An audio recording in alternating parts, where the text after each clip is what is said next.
I know you are not happy.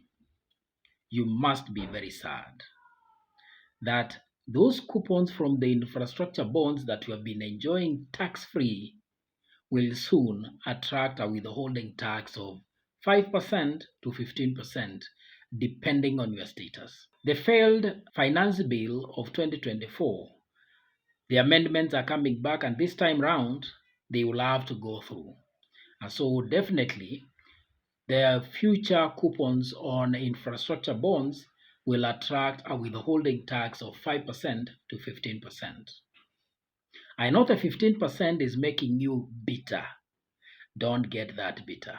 The 15% withholding tax on infrastructure bonds will only apply to non-residents.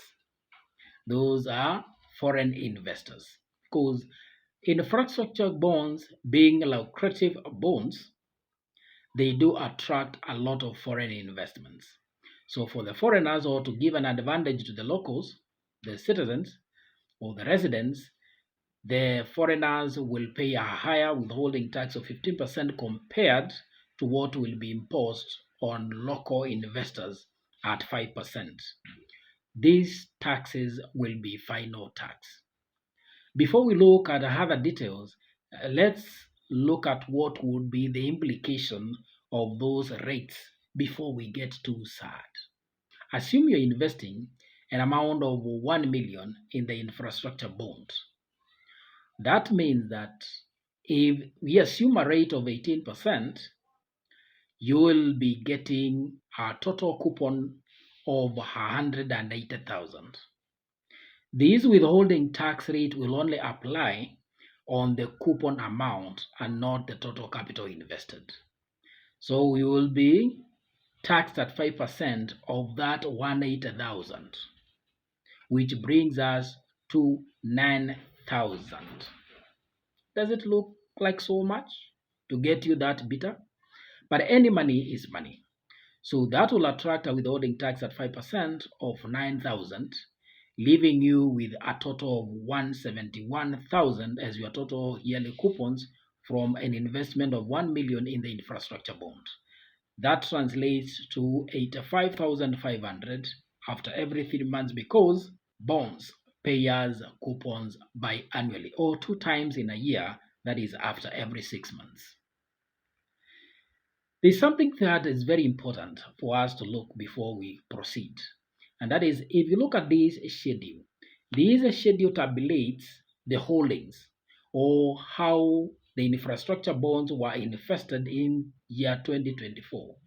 And you will notice that banks or banking institutions held a total of 954 billion in year 2024 alone. Non-banks, which includes the fund managers and retail investors, you and I, we are holding 758 billion. Then non-residents or the foreign investors are holding 3.9 billion. That brings us to a total of 1.7159 trillion shillings of infrastructure bond investments. If you do a quick math on the taxes, if the government was to impose a 5% tax, looking at the estimated tax that could averagely be collected from these kind of investment, to look at the materiality or the substance in that tax, you are getting a 5% of the total coupons that should be gotten out of the 1.7 trillion. And that gives us a coupons of about 308.8 billion. If you subject that 308 billion to a 5% withholding tax, you will get a figure in the neighborhood of 15.4 billion. Considering the amounts that the government obtains from their monthly issues of bonds, they're either 25 billion, 30 billion. We have seen in TAP cells a target of about 15 billion. So that speaks to the substance or materiality of the amounts, estimated taxes that are expected to be received from these huge investment in infrastructure bonds. infrastructure bonds attract very many investors. On the side of the government, because here we have one party looking for an income, a revenue from issuance of bonds, which are loans that they are supposed to pay as returns, which amounts to a cost of that capital they have borrowed. And they are also legally mandated to collect revenue in form of taxes. Therefore, this now becomes a very good environment for an avenue of generation of taxes by the government, because there will always be that conflicting interest, where the investors are looking to maximize on their returns, while the government has to interest in this form of investment, where one is to keep the cost of capital down while maximizing the amounts of revenues that they can obtain from investors in form of taxes. Then there is this schedule that speaks to how funds were sourced to invest in these infrastructure bonds and other bonds or the treasury instruments. It's notable that banks borrowed heavily through the window that is provided by central bank, and they proceeded to invest the amounts that they borrowed from the central bank back to central bank through the treasury instruments. Those are treasury bills and bonds. Just like you and I and others who have borrowed either from their circles, from banks, or from their friends to invest in the infrastructure bond and other treasury government treasury instruments. That speaks into the lucrativeness of these infrastructure bonds. Looking at the imposition of the 5% withholding tax and the infrastructure bonds, we will still realize that number one, the infrastructure bond remains to be the least taxed treasury security. The fixed coupon bonds, those that have a tenure of more than 10 years, attract a withholding rate of 10%.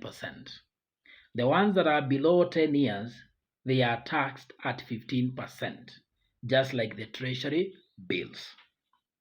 And therefore, that makes the infrastructure bonds still the most lucrative form of investment in the treasury bond market.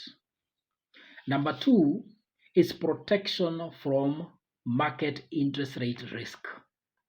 This risk occurs when you have tied your money or your capital in a fixed coupon bond that you are likely not to liquidate to term, and the market interest rate goes up, creating an opportunity cost because higher than the amounts that you're getting from the instrument where you are tying your capital, because the market interest rates have a higher return that you can get if you swap that bond.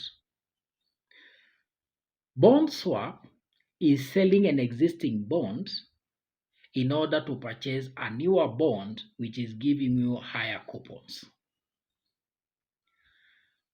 Infrastructure bonds are redeemed gradually or partially, and that means that our capital invested in infrastructure bonds is released gradually as the maturity of that bond progresses and depending on the amount that you have invested.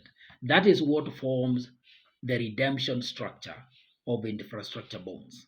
And therefore, the released amounts, we get an opportunity to invest them in a higher paying instrument in the market.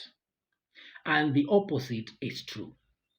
Number three, the taxes that we pay or the taxes that are levied on these instruments are final taxes, and that means we will not be required to account for those taxes at the end of the year in the form of tax returns. Then number four, we have a protection against default risk. The default risk is the highest form of risk when it comes to investment in government securities. A default risk arises when a government has a huge budget deficit and piles a lot of leverage in the financing of the budget, thereby creating a difficult or a risk in financing of those deficits and repayments of the debts that have been borrowed.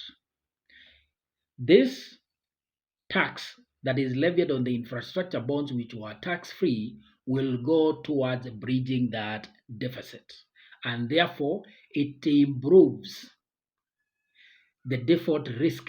It goes to reduce the deficit, revenue deficit, and reduces the amounts that are payable back to the investors on redemption of these securities, reducing the default risk.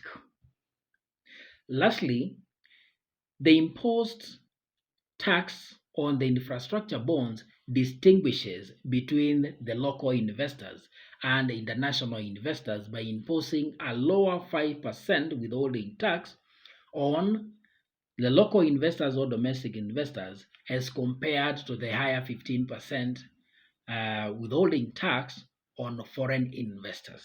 So that pushes an advantage to the local investors. It reserves a higher space for investment in the infrastructure bond to local investors as opposed to the higher withholding tax on foreign investors, which will deter many from investing in the infrastructure bond. Generally, this goes to reducing the amount of coupons that will be receivable or received in future bonds. It's very important that this new tax imposed on the infrastructure bonds will not be applied on already existing infrastructure bonds. It will only apply to future infrastructure bonds once it is approved by the parliament. That is, laws are not enacted to be implemented retrospectively. The existing bonds or the current bonds will not be affected by these new withholding tax, but only in the future bonds. Thank you for watching.